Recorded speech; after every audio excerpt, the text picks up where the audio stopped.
1, 2, 3. 1, 2, 3, begin. Hi, I'm Don Day, and thanks for joining me. I will let you know, recently I had a student that contacted me and they said, hey, listen, can you sell property or buy property from, the government? And I said, well, it depends. Yes, depends. My standard answer, yes, depends. Okay, well, what do you mean? He says, well, can you buy from, Fannie Mae or Freddie Mac or USDA or, HUD General or regular banks, or big banks or other institutions or hard money lenders or private parties? I mean, where do you get your property? I said, hey man, thanks for bringing that all up. I get it from all those places. The most profitable opportunity you're ever going to get when you purchase property is from a private party. No question about it, private property. Private party that owns his property. Whether he owns it with liens or not is irrelevant. I'm just saying a private person. Sure, HUD will sell you property. HUD's Rural Development Program is excellent for buying property at discount, all cash. Good deals. As well as, Fannie Mae has their bulk buying procedure that you can do if you've got a GSE, a government-sponsored enterprise, to be connected with. You have Freddie Mac doing the commercial stuff, selling it as well. You can buy Fannie Mae, by the way, over the internet yourself. You don't need a real estate agent or a broker to do it. You can also buy property directly from the FDIC if you want to put up a $100,000, deposit. Refundable, but it's a deposit. Make sure that you're the real guy to buy direct from them. You can also buy directly from the banks themselves. I know there's a lot of guys that go, oh, I can't buy from the bank. I go, well, why not? And they say, well, the bank won't let me in. What do you mean the bank won't let you in? Of course they'll let you in. You're just talking to the wrong people, the wrong way, with the wrong subject matter. But the banks absolutely will let you in. I know.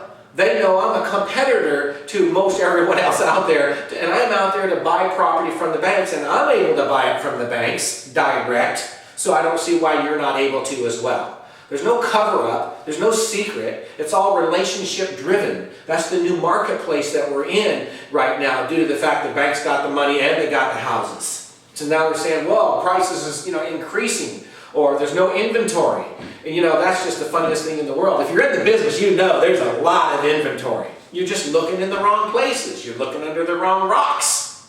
And that's what leads to my business. We know which rocks to look under. We know why to look under those rocks, when to look under them. And that's because we've been at it for, most of my entire working life. 30 years. All right, full-time 28 if you want to get technical. But 30 years I've been buying houses. This is a blast to me. There's nothing else I'd rather do. Okay, so let's get to some subject matter. One, I told you first that we're talking about buying houses with very limited resources, number one. Number two is I told you about we have to write offers, because if you don't write an offer, there's no chance in heck of anything happening, because if you don't write it, nobody knows, nobody cares. And you don't know how to say what it is you want to say. And that's what brings us up to the subject matter we're talking now. Listen. If you were going to go to the store, and let's just say you're going to buy a car. Let's pick an easy one. Honda. You're going to go buy a Honda car. That's a perfect one because Honda runs these ad campaigns all the time. And they say, no down, no interest, no first month's payment. In fact, for a whole 3 months, you don't have to make any payments at all.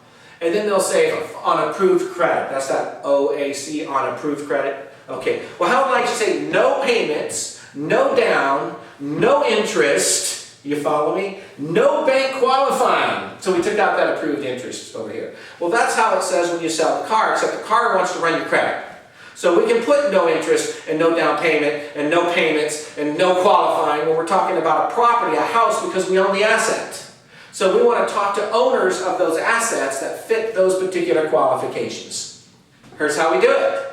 We look for the marketplace that will yield us the most gold because it's ripe for opportunity for the type of purchasing that we want to do. That's what we identify first. So where's the market we're going to go to? Most of us, now there may be a few of you that see it a different way. Most of us don't want to go into gang-infested communities. Most of us don't want to go into communities that are so old they're falling down. Most of us don't want to go up to see people at all and talk to them as a person. Most of us. I don't go into gang-infested communities. Do I every once in a while end up into the barrio or the ghetto or whatever you want to call it? yes, do I buy in those areas? Only if it's a super, super, super good deal and I don't have to go in it. But other than that, no. Generally speaking, I like to buy where I like to live, or where I can live, or where I will live, or could live someday. Doesn't mean I will live there, it just means that if I had to, I would. So I buy in communities that can support the type of purchasing that I do. That means there's a high side of very expensive houses, let's say they're $1 million, and then there's the low side of very inexpensive houses, let's say they're $50,000. Well, I like to say what's the medium, and the medium is, say, $300,000. I like to buy below the $300,000 down around the $100,000, but slightly above the medium, but only by a little bit. Like if the medium was, say, $300,000, I might buy a $400,000 house, but I wouldn't really go much over that. Because I want to buy a house that I know that there's a strong market demand and dynamic to buying it for me. I don't want to buy a house and get stuck with it. I talk to those students all the time. Yeah, I bought this house, it's out of state. I bought this house, it's a 4-hour drive. I bought this house that the guy's still living in it who I bought it from, and I don't know how to get him out. I get these calls all the time, and these are easy mistakes to make. Don't worry, it's no big deal. Everybody makes them, so don't even sweat that stuff. It can be costly and make you irritable, but at the end of the day, if you know a few simple things, none of that stuff happens to you. None of that stuff happens to you, okay? It just doesn't. And I'll tell you why it doesn't. He says when you go in, you've already identified those problems and you know what can and can't happen, so you write your deal accordingly. So if I'm talking to you about, buying the car, I use that as an example when I'm buying from a seller. The seller comes up to me and will say, well, yeah, but that's a pretty good price, don't you think, Don?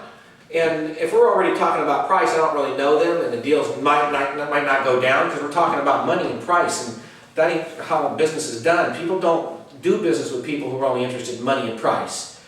But people do business when they're talking with their friends. That's why we meet at the kitchen table or out in the garage. People do business with people they can sit on the tailgate with and just chatter back and forth with of the pickup truck. Now maybe we don't do that as often today, but the point is that's who people do business with. Yeah, right? Okay, I'll do that. Well, how about... So when you're talking to somebody, I don't want to be all over the place, but when you're talking to somebody and you find out some basic ingredients, use the how about. Use the, well, how about we do this, or how about we do that? Because if you're going to write an offer and the guy says, you know what, I got a job transfer, I'm moving to another city, and I would like to take everything with me, including the swing set, would you help me take it down? The answer is yes. Doesn't mean you personally will do it, but it means yes, you'll help him take it down. Even if you have to hire somebody to do it, the house has the value. And if the guy says, I'm going across the town because, going to another city because I got a promotion and I get paid more money, well then of course, he doesn't need more money now, he's got more money, so you have an opportunity to offer him not just less for the property, but less in the terms on how you'll pay him for his portion of the property, known as his equity, the part that the bank doesn't own. Okay. So, you'll see that if you write offers, and you write offers that make the dynamics work in your favor, sellers will counter that so it works in their favor, and you'll immediately find out that you've got real people on the line who really want you to buy their property and help them out of their problems. So the next little segment we're going to talk about is how do you help people with their problems and how do you identify them? And I'm going to show you exactly how by asking very specific questions that lead to a very specific end and give you an opportunity to be exact in your offer itself. So thanks for joining me. I'll see you again.